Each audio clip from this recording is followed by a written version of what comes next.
গাঁজা মাদক হিসেবে বেশি পরিচিত।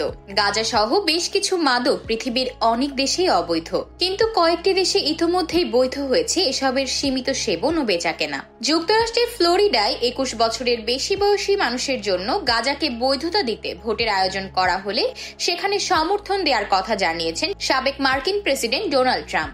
আগামী নির্বাচনে তিনি প্রধান বিরোধী দল রিপাবলিকান পার্টির প্রার্থী হিসেবে লড়াই করছেন।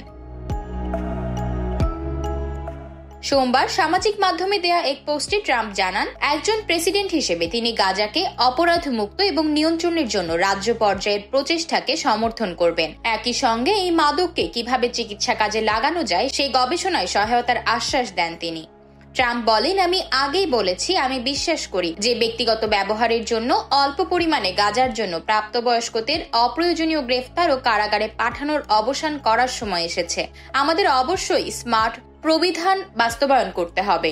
প্রাপ্তবয়স্কদের জন্য নিরাপদ পরীক্ষিত পণ্যের সুবিধা দিতে হবে। ফ্লোরিডার একজন বাসিন্দা হিসেবে আমি এই নভেম্বরে সংশোধনী 3-এ ভোট দেব।